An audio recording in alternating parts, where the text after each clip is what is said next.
بسم اللہ الرحمن الرحیم. حدیث نمبر 492. چلیں پڑھیں 493. بسم اللہ الرحمن الرحیم.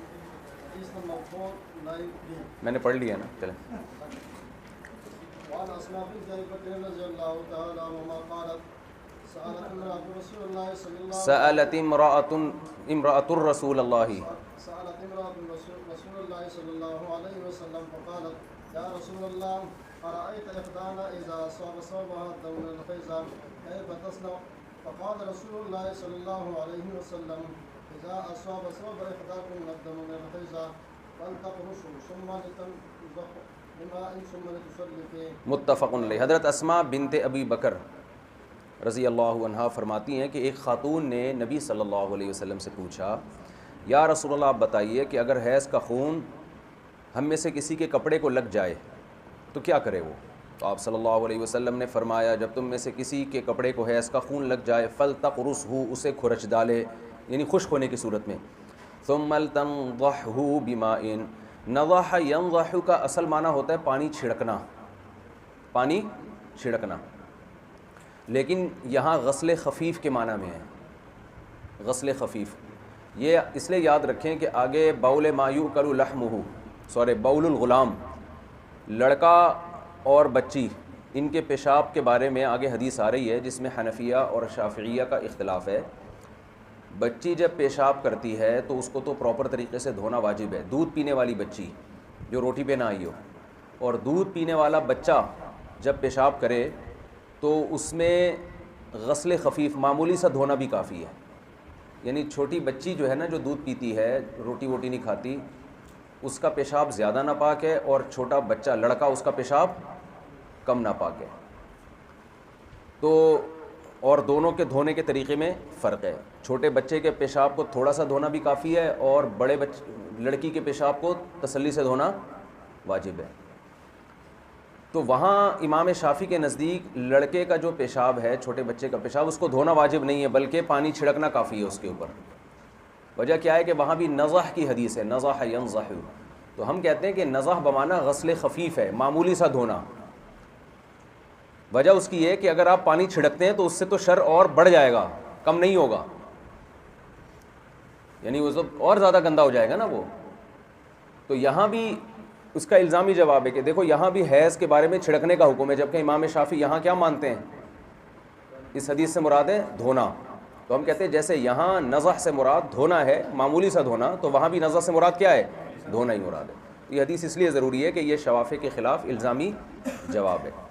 اچھا، اب معمولی سا دھونا اس لیے کافی ہے کہ حیض کیونکہ وہ جو خون تھا نا وہ خشک ہو کے، جب نجاست خشک ہوتی ہے نا تو وہ سارے ذرات کو جذب کر لیتی ہے، مجتمع ہو جاتی ہے، تو کھرچنے سے ہی اصل میں وہ دور ہو جاتی ہے.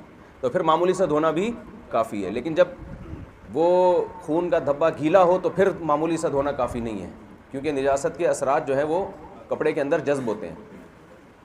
اچھا بھائی، ثم تصلی فیہ. چلیں آگے حدیث نمبر 494.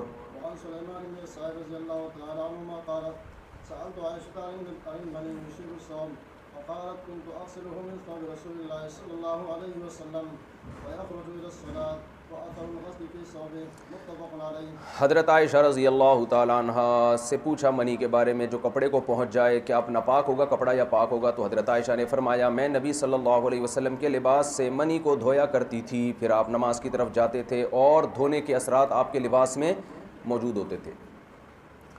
منی امام شافعی اور امام احمد ابن حنبل کے نزدیک پاک ہے. اس میں بہت سارے اقوال ہیں فقہا کے منی کے بارے میں.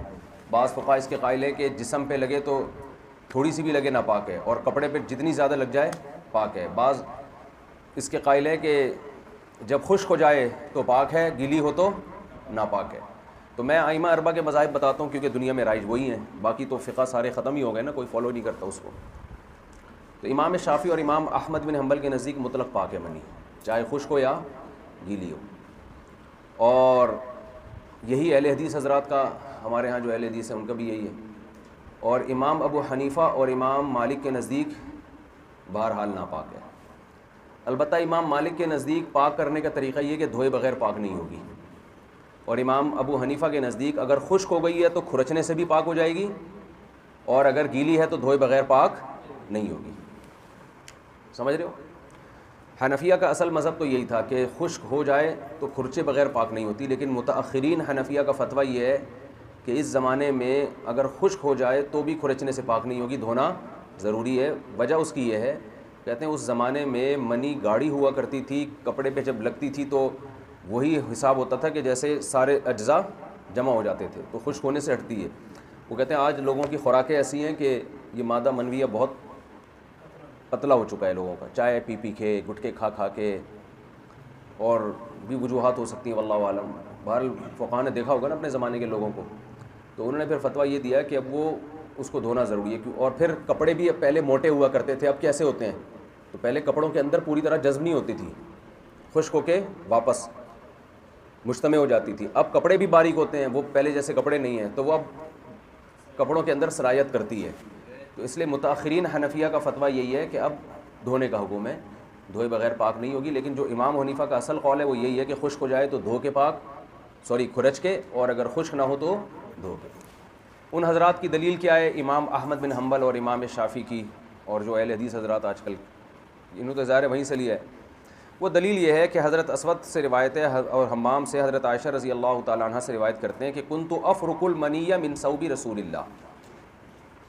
پہلی دلیل تو قرآن سے دیتے ہیں کہ نہیں، پہلی دلیل تو وہ دیتے ہیں عقل سے کہ منی اگر ناپاک ہے تو اس سے تو اللہ نے تمام پیغمبروں کو پیدا کیا، اور بڑے بڑے اہل اللہ اس سے پیدا ہوئے ہیں، خاص طور پہ پیغمبر.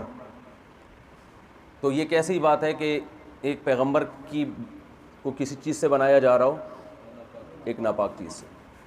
لیکن یہ اتنی سطحی دلیل ہے، یہ اس دلیل کی نسبت امام شافعی کی طرف کی جاتی ہے کہ امام شافعی یہ دلیل دیتے ہیں. لیکن حضرت مفتی تقی صاحب نے ایک جگہ لکھا ہے کہ امام شافعی کی فقاہت سے بہت بعید ہے کہ وہ اتنی کمزور دلیل دیں، اس لیے کہ انسان تو خون سے بھی بنتا ہے، وہ تو ناپاک ہے. امام شافعی کا خون نکلنے سے وضو تو نہیں ٹوٹتا، لیکن خون کو تو بہرحال وہ بھی ناپاک کہتے ہیں نا. تو ماں کے پیٹ میں تو انسان بنتا ہے، تو قرآن نے تو خود کہا ہے. اور من صلصال من حمأ مسنون، آدم کو بنایا ہم نے ایک گارے سے، اور جس میں بو تھی، ایک ایسے گارے سے آدم علیہ السلام کو بنایا. تو انسان کے بننے کا پروسیس تو بڑا ہی ایک عجیب ہے. تو پیغمبروں کی ولادت کا اس سے ہونا یا خون سے بننا، یہ پیغمبروں کے، قرآن نہیں کہتا کہ وہ ایک جگہ سورہ واقعہ میں ہے کہ انا خلقناہم مما یعلمون، کہ انسان جو بڑی باتیں کرتا ہے نا، تو ہمیں پتہ ہے کہ ہم نے اس کو کس چیز سے بنایا، ہم نے اسے کس چیز سے بنایا. یعنی انسان کا جس مادے سے بنا ہے وہ کوئی اتنی عظیم چیز نہیں ہے. تو یہ قرآن کی آیت یہ بتانے کے لیے ہے کہ تمہاری فضیلت عمل سے ہوگی. جس چیز سے تم بنائے گئے ہو اس کو اگر دیکھو گے تو تم قابل فضیلت نہیں ہو، لہذا عمل کو فوکس کرو. انسان کی فضیلت اس مادے کی وجہ سے نہیں ہے جس سے، ورنہ تو پھر فرشتے افضل ہوئے. پھر تو شیطان کا اعتراض بالکل درست ہوا کہ خلقتنی من نار وخلقتہ من طین. تو انسان کو جو فضیلت ہے وہ عمل کی وجہ سے ہے، وہ اس سے نہیں ہے کہ بنایا کس سے گیا اس کو. تو یہ دلیل تو بالکل کمزور دلیل ہے. باقی ان کی مضبوط دلیل، دو مضبوط دلیلیں. ایک تو یہ اسود اور حمام سے حضرت عائشہ سے روایت کرتے ہیں، حضرت عائشہ فرماتی ہیں کنت افرق المنی من ثوب رسول اللہ، کہ میں نبی صلی اللہ علیہ وسلم کے کپڑوں سے منی کو کھرچا کرتی تھی اور پھر آپ اسی میں نماز پڑھ لیا کرتے تھے. تو یہاں دھونے کا تذکرہ نہیں ہے. وہ کہتے ہیں اگر یہ ناپاک ہوتی تو ناپاکی کے بارے میں تو اصول ہے دھوئے بغیر پاک نہیں ہوتی ناپاکی، سمجھتے ہو نا. دوسرا عبداللہ بن عباس رضی اللہ تعالیٰ عنہ کا فتویٰ ہے امتہ عنہ فانہ بمنزلۃ المخاط. عبداللہ بن عباس سے کسی نے منی کے بارے میں پوچھا کہ کپڑوں پہ لگ گئی ہے، تو آپ نے فرمایا اس کو اپنے آپ سے دور کر دیا کرو، یہ ناک کی طرح ہے. جیسے ناک کی رطوبت ہوتی ہے نا، گاڑی رطوبت ہوتی ہے، تو ناک کی طرح ہے، تو اس کو خرش کے صاف کر دیا کرو. تو کہتے ہیں ناک کی رطوبت تو پاک ہے نا بھائی، ناک کی رطوبت کیا ہے؟ پاک ہے، تو اس کو صاف کر دینا چاہیے. لیکن اس کا تعلق نظافت سے ہے. بھائی ناک بھی آپ کے کپڑوں کو لگے گی تو اگرچہ نماز ہو جائے گی، پاک ہے، مگر پھر بھی آپ اس کو دور کرتے ہو اس لیے کہ ناپاک نہیں ہے، لیکن بہرحال ایک نظافت کے، صفائی ستھرائی کے خلاف ہے. تو عبداللہ بن عباس رضی اللہ تعالیٰ عنہ جو اتنے بڑے فقیہ تھے، انہوں نے کیا فرمایا کہ اس کو اپنے کپڑوں سے دور کر دیا، کھرچ کے دور کر دیا کرو، کیونکہ یہ ناک کی رطوبت کی طرح ہے. تو اس سے پتہ چلتا ہے کہ ان کی رائے کیا تھی، ان کی رائے میں بھی پاک تھی. تو اسی وجہ سے حنابلہ اور ان کا مذہب یہ ہے. احناف کا مذہب یہ ہے کہ نجاست غلیظہ ہے، بالکل ناپاک ہے. چاہے گیلی ہو چاہے تر ہو، دھوئے بغیر نماز نہیں ہوگی، اور اگر خشک ہے تو کھرچے بغیر نماز نہیں ہوگی۔ ان کی دلیل بہت مضبوط ہے، امام حنیفہ کی دلیل۔ اچھا، آج بڑا مسئلہ یہ ہے کہ مجتہدین کے خلاف نا ایسے بات کرتے ہیں جیسے خود بہت بڑے فنٹر ہوں۔ میں مانسہرہ کے علاقے میں کسی گاؤں میں تھا، تو ایک سعودی عرب کے کوئی عربی بھی تھے ہمارے ساتھ، کوئی مہمان تھے وہ۔ وہاں کیا ہوا کہ جماعت میں تھے نا ہم لوگ، وہاں کسی کو احتلام ہو گیا رات کو، تو مجھ سے مسجد کے امام صاحب نے کہا کہ بھائی آپ یہ بیان کریں کہ مسجد میں جب کسی کو احتلام ہو تو فرش کو کم از کم دھوئے تو صحیح نا، وہ اگر وہاں پہ گندگی لگ گئی ہے تو لوگ اٹھ کے بعض دفعہ اس کا خیال نہیں کرتے۔ تو میں نے مسئلہ بتایا، میں نے کہا بھائی فرش کو دھو دیا جائے یا صاف کر دیا جائے، جو بھی صاف کرنے کا طریقہ ہے۔ تو وہ عربی نے مجھ سے پوچھا کیا بتایا، میں نے ان کو عربی میں سمجھایا، میں نے یہ بتایا کہ وہ غصے ہونے لگے، کہہ رہے منی تو پاک ہے۔ میں نے بتایا فقہا کا اختلاف ہے، ہم یہاں فقہ حنفی کو فالو کرتے ہیں، اور حنفیہ کے نزدیک منی کیا ہے، ناپاک ہے۔ تو میں یہاں فقہ حنفی کے مطابق مسئلہ بتاؤں گا نا۔ اب وہ غصے ہو رہے ہیں، قرآن و حدیث میں تو آتا ہے کہ پاک ہے، اور آپ کیا بتا رہے ہو؟ وہ متشدد قسم کے آدمی تھے، تو بحث کرنے لگے نا۔ حالانکہ اب آپ دیکھو گے حناف کے دلائل اس میں بے انتہا مضبوط ہیں، وہ تو میں بھی دلائل دوں گا، لیکن مسئلہ یہ ہے کہ علم نہ ہونے کی وجہ سے نا یہ سب سے زیادہ ہدف حنفیہ بنے ہوئے ہیں پوری دنیا میں۔ پوری دنیا میں آپ جاؤ، دنیا میں کہیں بھی جاؤ گے، حنفی ہونا ایک گویا کہ گالی بن چکا ہے۔ وہ یہ سمجھتے ہیں کہ یہ لوگ قرآن و حدیث کو نہیں مانتے، کیونکہ عرب علماء جب بھی کوئی فتویٰ دیتے ہیں حدیث کا ریفرنس دے دیتے ہیں اس میں۔ اس سے یہ امیج دنیا کے سامنے جاتا ہے کہ حدیث صرف ان کو آتی ہے، اور ہم جب فتویٰ دیتے ہیں تو علامہ شامی کا حوالہ، سمجھ رہے ہو بات کو، فتاویٰ کی کتابوں کا، عالمگیریہ کا حوالہ۔ اس سے یہ امیج دنیا کے سامنے جاتا ہے کہ یہ اپنے بزرگوں کو فالو کرتے ہیں، اور عرب کس کو فالو کرتے ہیں؟ قرآن و حدیث کو، کیونکہ وہ ریفرنس دیتے ہیں۔ ہم قرآن و فتوے میں اول تو سب سے پہلے قرآن و حدیثی کا حوالہ دینا چاہیے۔ یہ غلط طریقہ ہے کہ آپ فتویٰ لکھ رہے ہو ڈائریکٹ، جبکہ حدیث موجود ہے، قرآن کی آیت موجود ہے۔ تو مفتی رشید احمد صاحب تو اس پہ بہت سختی سے کہا کرتے تھے کہ جب بھی فتویٰ لکھیں سب سے پہلے قرآن کی آیت آنی چاہیے اگر اس بارے میں ہے کوئی آیت، پھر حدیث آنی چاہیے، اس کے بعد فقہ کی عبارت آنی چاہیے۔ لیکن چونکہ ہمارے مدارس میں اس پر عمل نہیں ہوتا، اس سے ہمارا امیج دنیا کے سامنے کیا گیا ہوا ہے کہ یہ لوگ بس یہ علامہ شامی کو انہوں نے سب کچھ بنایا ہوا ہے۔ تو ایک تو اس کی اصلاح کی ضرورت ہے۔ دوسری بات یہ کہ جو علماء فتاویٰ عالمگیریہ یا علامہ شامی کا حوالہ دے رہے ہیں وہ اس لیے نہیں دے رہے کہ ان کے پاس دلائل نہیں ہیں۔ بھائی دلائل کی بحث مباحثہ کمپلیٹ ہو کے اب قانون کو ریٹن فارم میں لایا گیا ہے، ترتیب سے لکھ لیا گیا ہے، تو اب اس کا حوالہ بھی ہمارے لیے کافی ہے۔ اس کی مثال میں آپ کو بتاؤں، ایک دفعہ مدینہ سے ایک مولانا صاحب آئے، وہ وہیں پیدا ہوئے ہیں، عربوں میں رہے ہیں، تو کہنے لگے کہ عربی نے اعتراض کیا کہ فتاویٰ عالمگیریہ میں نہ قرآن کی آیتیں ہیں نہ کوئی حدیثیں، دلیل نہیں ہے، صرف مسئلے لکھے ہوئے ہیں، تو یہ تو اندھی تقلید ہو گئی۔ میں نے ان سے کہا کہ یہ جو اسلامک بینکنگ پہ عرب علماء نے پورا ایک معایر مرتب کیا ہے نا، دیکھا ہے آپ لوگوں نے معایر شرعیہ جو اسلامک بینکنگ پر، جس میں سعودیہ کے علماء بھی ہیں اور کویت کے بھی، پاکستان حضرت مفتی تقی صاحب بھی، یہ A to Z Islamic banking کے لاز لکھے ہوئے ہیں، کہیں بھی قرآن کی آیت یا کہیں بھی حدیث نہیں ہے۔ اس لیے نہیں ہے کہ یہ پورے علماء کا 100-200 علماء کا پینل بیٹھ کے انہوں نے قرآن و سنت کی روشنی میں دلائل سے ڈیبیٹ کر کے اپنے اپنے مقالے لکھ کے بینکنگ کے لیے ایک اصول اور ضابطے مرتب کیے، 400 500 600 مجھے بھی یاد نہیں ہے کتنے قوانین ہیں اس میں، اور تجارتی قوانین بھی ہیں، وہ مرتب کر کے 2 جلدوں میں اتنی موٹی موٹی کتابیں شائع کر دیں۔ تو اس کا مقصد یہی تھا کہ یہ قرآن و سنت کی روشنی میں علماء کے اتفاق رائے سے ایک قانون مرتب ہوا ہے، تو یہ قرآن و سنت ہی کی روشنی میں ہوا ہے، تاکہ جب بینکنگ، اب جو جتنے شرعی ایڈوائزر ہیں نا جو بینکوں میں جاب کرتے ہیں انہوں نے وہ معایر اپنے پاس رکھے ہوئے ہوتے ہیں، اس کے انگلش میں بھی ہے، عربی میں بھی ہے، تو جب کوئی بینک میں مسئلہ آتا ہے وہ فوراً کھولتے ہیں اور اس کا نمبر کا حوالہ دے دیتے ہیں کہ اس شک کے مطابق یہ ٹرانزیکشن جائز ہے اور اس شک کے مطابق یہ ٹرانزیکشن کیا ہے، ناجائز ہے۔ تو وہ حوالے اس لیے نہیں لکھے انہوں نے کہ حوالے لکھیں گے تو وہ اتنی موٹی کتاب بن جائے گی، وہ تلاش کیسے کریں گے پھر اس میں۔ دوسری بات یہ کہ اگر وہ ہر ایک کے دلائل اس کے ساتھ لکھے ہوئے ہوتے انہوں نے، تو بینکنگ 2 دن بھی نہیں چل سکتی تھی۔ شرعی ایڈوائزر ہر آدمی خود اجتہاد کرتا، بھائی علماء نے ایک پینل، ایک متفق علیہ ایک چیز بنا کے دے دی نا ان کو، کچھ میں اختلاف تھا تو پھر یہ دیکھا جمہور کس طرف ہیں، اس کو قانون کا حصہ بنا دیا۔ بعض چیزوں میں اختلاف بھی ہوا نا علماء کا، لیکن دیکھا بھائی اکثریت کس طرف ہے تو وہ قانون کا حصہ، جو جمہور سے ہٹ کریں وہ ان کے قول کو قلعدم قرار دے دیا۔ تو پریکٹیکل لائف میں آنے کے لیے تو یہ کرنا پڑے گا نا آپ کو، پریکٹیکلی کچھ کرنے کے لیے۔ تو اب کیا ہے کہ اب وہ المعایر الشرعیہ میں قرآن و سنت کے حوالے نہیں ہیں، وہ اس لیے بھی نہیں ہے کہ اب اگر شرعی ایڈوائزر کے حوالے وہ کیے جائیں کہ آپ خود اجتہاد کرو, تو پھر یہ مینیجر بولے گا بھائی مجھے بتا یہ ٹرانزیکشن جائز ہے یا نہیں ہے, وہ کہے گا میں کیا کر رہا ہوں, قرآن و حدیث کی روشنی میں غور کر کے آپ کو بتاؤں گا. میں مقلد نہیں ہوں, میں یہ اس کتاب کا پابند نہیں ہوں, میں قرآن و سنت کا پابند ہوں. تو آپ بتاؤ بینکنگ چل سکتی ہے 2 دن بھی؟ وہ دوبارہ سے اجتہاد ہوتا رہے گا. بھائی یہ اجتہاد کے بعد یہ قانون مرتب کیا ہے, اب اس کو فالو کرنا ہے آپ نے. سیم یہی کام فقہ کے ساتھ ہوا ہے. فقہ حنفی, فقہ شافعی, فقہ مالکی, فقہ حنبلی, یہ جو وجود میں آئے ہیں یہ بہت غور و فکر کر کے جن چیزوں میں اتفاق ہونا تھا اتفاق ہو گیا, جن میں اختلاف تھا وہ اختلاف. اب کسی ایک مسلک کو آپ نے فالو کرنا پڑے گا اور پھر آپ اس کی جزیات ہی کو فالو کرو گے. اب ہر چیز میں قرآن و حدیث کے حوالے تو نئی بحث چھڑ جائے گی جو کہ اہل حدیث نے شروع کی ہوئی ہے. ایک صاحب نے مجھے امریکہ سے فون کیا, یار کوئی غیر مسلم مسلمان ہو جائے اتنا پاگل ہو جاتا ہے نا, اس کو پتہ ہی نہیں چلتا کہ کس کو فالو کرنا ہے ہم نے. وہ کہہ رہے فاتحہ پڑھنے کی یہ دلیل ہے, وہ کہہ رہے نہ پڑھنے کی یہ دلیل ہے, وہ کہہ رہے ہاتھ رفع الیدین یہاں, وہ کہہ رہے وہ ترمذی حدیث میں آتا ہے کہ نہیں باندھو. کہہ رہے وہ تو پاگل ہو جاتے ہیں. وہ اسی پاگل یہ بالکل ایسے ہی جیسے بینکنگ میں آپ نے شرعی ایڈوائزر کو بٹھا دیا اور بولا کسی کی تقلید نہیں کرنی, کسی قانون کے پابند, قرآن و سنت کے پابند ہو, تو وہ ایک ٹرانزیکشن بھی 6 مہینے تک نہیں ہو سکتی. میزان بینک کا شرعی ایڈوائزر بولے گا یہ جائز ہے, بینک اسلامی والا بولے گا یہ میری نظر میں کیا ہے, ناجائز ہے. حضرت مفتی زرولی صاحب کا کوئی مرحوم رحمۃ اللہ علیہ کا شاگرد بولے کہ پورا سیٹ اپ ہی غلط ہے, یہ پورا اے ٹو زیڈ سیٹ اپ ہی کیا ہے, تو چلے گا. تو جو بینکنگ کا نظام 2 دن نہیں چل سکتا, ملک کی عدالتی نظام, تبھی جب سے یہ فقہ وجود میں آیا ہے جہاں بھی اسلامی حکومتیں قائم ہوئی ہیں, حکومت نے مینشن کیا کہ کون سا فقہ اس ملک میں قانونی طور پر چلے گا. دبئی میں بھی مینشن ہے, یہ مالکی فقہ ہے میرا خیال ہے دبئی میں. مسقط میں وہ عباضی ہے ان کا, وہ تو اہل سنت سے ہٹ کر ہیں. اور سعودی عرب میں فقہ حنبلی ہے, جج اس کا پابند ہوگا.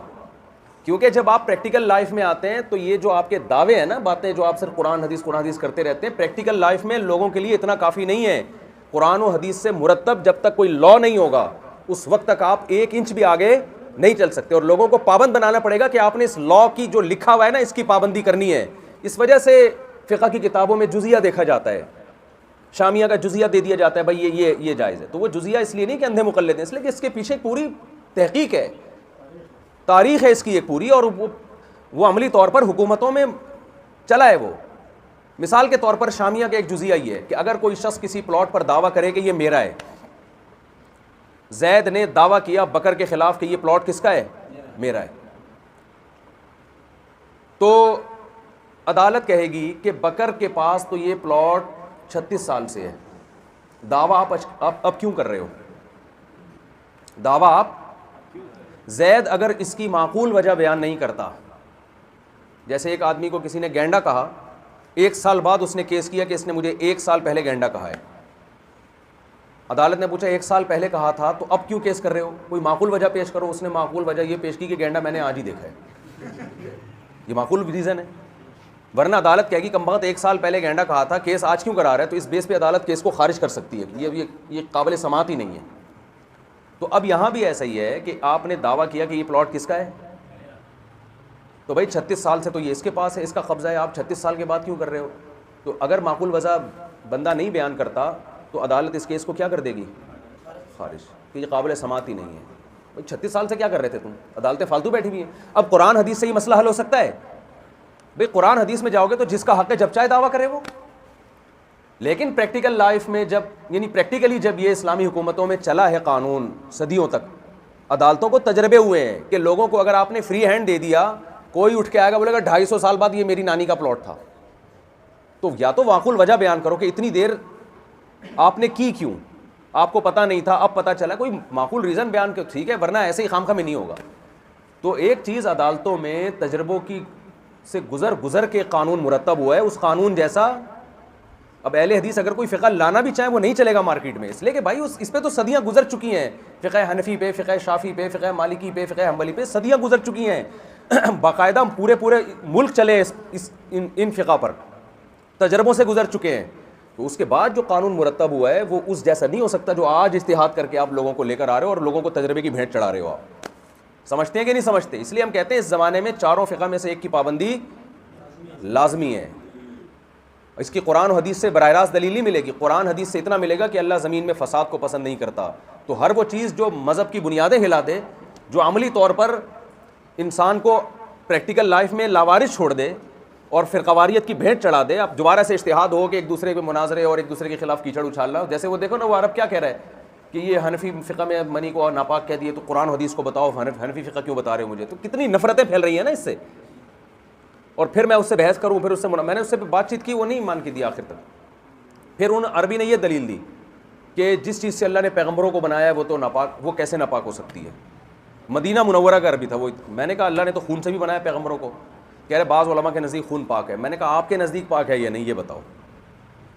اب بعض علماء کیوں آ گئے؟ آپ تو ناپاک کہتے ہو نا. تو وہ پھر گول کر گیا، کیونکہ اس کا قصور نہیں ہے. اتنا سنا ہے نا فقہ حنفی کے خلاف، اتنا پروپیگنڈا ہوا ہے کہ ذہن میں ایک بات بیٹھ گئی کہ لوگ قرآن و سنت کو فالو نہیں کرتے. ان کے دماغ میں یہ بات بیٹھ گئی ہے. اور یہاں سے اہل حدیث حضرات نے بھی بہت کام کیا وہاں عرب علماء کو ورغلانے میں. تو یہ بات لاشعور میں بیٹھ گئی ہے کہ یار تو پھر وہ کہہ رہے وہ تو میں نے کہا جب آپ کے نزدیک تو خون ناپاک ہے نا، تو جب اللہ اس سے پیغمبر کو بنا سکتا ہے تو منی سے کیوں نہیں بنا سکتا؟ تو خیر وہ پھر چپ ہو گئے. پھر کوئی اور ٹاپک شروع ہو گیا. دلیل یہ بھی ہو سکتا ہے اس لیے کہ اگر پاکی کا بنیاد اس بیس پہ ہوتی سے پیدا ہوا ہے پھر ساری زندگی آدمی کے پیٹ میں وہ چیز ہوتی ہے. ہاں پھر وہ گندگی بھی ہوتی ہے ساری زندگی پیٹ میں اٹھا کے. کیا زبردست کابل اسٹیشن کیبل سے کیبل ہی. اچھا میرے بھائی، تو امام شافعی ہم تو کہتے ہیں بھائی احترام تو ضروری ہے نا. ہم امام شافعی کو بھی مانتے ہیں، ان کی جتنی ان کی سوچ تھی اس کے حساب سے انہوں نے قرآن و سنت کو فالو کیا ہے. ان کا مقصد بھی کوئی اپنی رائے کو اللہ اور رسول کی رائے پہ مقدم کرنا نہیں. ہر ایک کو اللہ نے الگ سمجھ دیا، الگ علم دیا، تو ہر ایک نے اس کے حساب سے فیصلہ کیا. تو حضرت اسود اور امام شافعی کی دلیل کیا ہے؟ کنت افرق المنی من ثوب رسول اللہ، کہ میں نبی کے کپڑوں سے منی کو کھرچا کرتی تھی. کہہ رہے ہیں دھونا بھی ثابت ہے، وہ بہتر ہے دھو دیا جائے، لیکن اگر یہ ناپاک ہوتی تو دھونا لازمی ہوتا. اور عبداللہ بن عباس کا فتویٰ. تو احناف کی دلیل کیا ہے؟ سب سے پہلے قرآن مجید کی آیت الم نخلقکم من ماء مہین، کیا تو ہم نے تمہیں ایک ذلیل پانی سے پیدا نہیں کیا؟ قرآن جہاں بھی منی کا تذکرہ آئے گا اس کو بہت ہی حقیر الفاظ سے تذکرہ کرتا ہے. انا خلقناہم مما یعلمون، انسان تکبر کرتا ہے. اللہ فرماتے ہیں ہمیں پتہ ہے ہم نے تمہیں کس چیز سے پیدا کیا. تو حقارت میں اصل یہ ہے، مطلق سے مراد فرد کامل ہوتا ہے نا. تو حقیر پانی میں فرد کامل جب بنے گا جب اس کو ناپاک بھی مانا جائے. اگر ناک کی طرح آپ اس کو پاک مانے تو وہ حقارت کامل درجے کی نہیں ہوگی. دوسری بات یہ حدیثیں جن سے امام شافعی منی کو پاک سمجھ رہے ہیں، ہم اسی حدیث سے منی کو کیا سمجھ رہے ہیں؟ پاک، ناپاک. ہم یہ کہتے ہیں کہ حضرت عائشہ رضی اللہ تعالی عنہا جو نبی کے کپڑوں سے منی کو کھرچا کرتی تھیں، تو یہ اس کی قطعاً دلیل نہیں ہے کہ منی پاک ہے، بلکہ نجاست کو پاک کرنے کے دو طریقے ہیں. وہ نجاست جو گیلی ہو اس کو دھو کے پاک کیا جاتا ہے، جو خشک ہو اس کو رگڑ کے. کیونکہ دوسری حدیث میں غالباً ترمذی کی حدیث ہے کہ وہ حدیث کے پورے الفاظ مجھے یاد نہیں ہے. صحابہ کہتے ہیں کہ ہم میدان جنگ میں جب جہاد سے فارغ ہو کے نماز پڑھتے تھے نا، تو دشمن کا خون تلواروں پہ لگا ہوتا تھا. تو ہم اس تلوار کو زمین پہ اچھی طرح رگڑ کے پھر اسی کو پہن کے نماز پڑھ لیا کرتے تھے. حالانکہ خون سب کے نزدیک ناپاک ہے. تو اس سے پتہ چلا کہ خون جب آپ نے مٹی پہ اچھی طرح رگڑ دیا اور اس کے اثرات زائل ہو گئے تو اسے پہن کے بھی نماز ادا ہو جائے گی. تو جیسے خون کو رگڑنے سے پاک ہو جاتا ہے ایسے ہی منی بھی، کیونکہ حناف کے ہاں ناپاکی کو دور کرنے کا کوئی خاص طریقہ نہیں ہے. یہ جتنے طریقے حدیث میں آتے ہیں دھو لو، یہ کہتے ہیں یہ سب اس لیے ہے کہ اس سے نجاست زائل ہوتی ہے. تبھی حناف کہتے ہیں پانی سے دھونا بھی ضروری نہیں، کسی نے کسی کیمیکل سے دھو دیا تو بھی پاک ہو جائے گا، کیونکہ مقصد نجاست کو دور کرنا ہے. ذریعہ پانی ایک ذریعہ مقصد ہے، وہ مقصد کسی اور طریقے سے حاصل ہو جائے تو بھی، جیسے گوبر کو آپ جلا کے راکھ کر دیں تو پاک ہو گیا وہ، حالانکہ آپ نے دھویا تھوڑی ہے، وہ گوبر ہی نہیں رہا نا. اب تو مٹی ہے خشک ہو گئی، مٹی کے اوپر دوسری مٹی ڈال دی تو یہاں پانی تو استعمال نہیں ہو رہا، نجاست کے اثرات ختم تو وہ پاک. تو ہم بھی کہتے ہیں کہ بھئی یہ خود اگر منی کوئی ایسی حدیث بتائیں کہ نبی کے کپڑوں پہ منی لگی ہو اور اسی طرح آپ نے نماز پڑھی ہو، ایسی کوئی حدیث نہ صحیح سند کے ساتھ ہے اور نہ ضعیف سند کے ساتھ. اور یہ جو دوسری حدیث ہے اس میں تو واضح ہے کنت اغسلہ من ثوب رسول اللہ، بخاری اور مسلم کی، کہ جب منی گیلی ہوتی تھی اس کو میں نبی صلی اللہ علیہ وسلم کے کپڑوں سے دھویا کرتی تھی. تیسری بات یہ کہ رہا مسئلہ عبداللہ بن عباس کا، ان کا جو فتویٰ ہے، تو بالفرض اگر یہ ان کا فتویٰ ہے تو ظاہر ابن عباس کی ذاتی رائے ہے جو حدیث مرفوع کے مقابلے میں ہمارے خلاف حجت نہیں ہے. دوسری بات یہ ان کا فتویٰ یہ صریح بھی نہیں ہے. عبداللہ بن عباس نے یہ جو فرمایا کہ یہ ناک کی طرح ہے، اس کو کھرچ کے دور کر دیا کرو، تو ناک کی طرح لزوجیت میں اور لیس دار ہونے میں ناک کی طرح ہے، اور لیس دار چیزیں جب خشک ہوتی ہیں تو کھرچنے سے دور ہو جاتی ہیں. تو عین ممکن ہے عبداللہ بن عباس کی بات کا مطلب یہ ہو کہ یہ جب خشک ہو جائے تو اس کو دھونا ضروری نہیں ہے، بلکہ یہ ناک کی طرح ہے، جیسے ناک کی رطوبت کو کھرچو گے تو پاک جسم سے دور ہو جائے گی، تو ایسے ہی منی کو جب کھرچو گے تو جسم سے دور ہو جائے گی۔ تو عبداللہ بن عباس کے فتوے میں اس سے بحث ہی نہیں ہے کہ یہ پاک ہے یا ناپاک ہے، یہ ناک کی طرح پاک ہے یا ناپاک ہے، نہ ناک کی طرح اس چیز میں لزوجیت میں، گاڑھے پن میں، اور ناک جیسے خشک ہوتی ہے اس کو آپ کھرچ کے دور کرتے ہیں تو منی کو بھی کھرچ کے آپ دور کر سکتے ہیں۔ آخری بات، امام طحاوی نے دلیل نظر پیش کی ہے بہت شاندار۔ امام طحاوی فرماتے ہیں اگر ہم قیاس سے کام لیتے ہیں، نظر سے کام لیتے ہیں، تو پیشاب نکلنے سے حدث اصغر لاحق ہوتا ہے، مزی نکلنے سے حدث اصغر لاحق ہوتا ہے، اور یہ دونوں بالاتفاق ناپاک ہیں، پیشاب بھی اور مزی بھی۔ تو منی جس سے حدث اکبر لاحق ہو رہا ہے، جس سے غسل فرض ہو رہا ہے، وہ کیسے پاک ہو سکتی ہے؟ یہ دلیل نظر ہے۔ جی کیا کہہ رہے ہیں آپ؟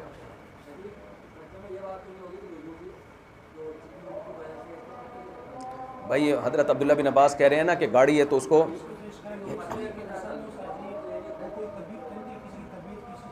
طبیعت بتا رہے ہیں نا، یہ بتانے کے لیے کہ کسی کو اشکال ہو سکتا ہے کہ کھرچنے سے جسم سے کیسے زائل ہوگی، تو کہہ رہے ہیں ناک بھی تو جسم سے زائل ہو جاتی ہے نا کھرچنے سے، تو یہ بھی جسم سے زائل ہو جائے گی کھرچنے سے، اس کو دھونا ضروری نہیں ہے، یہ بتانا چاہ رہے ہیں۔ ہاں یہ تو اور الٹا ہماری دلیل ہو جائے گی، ورنہ عبداللہ بن عباس کہتے ہیں کھرچو بھی نہیں، یہ تو پاک ہے۔ آگے کوئی اس بارے میں حدیث ہے؟ ہاں بس یہ ہو گئی، چلو۔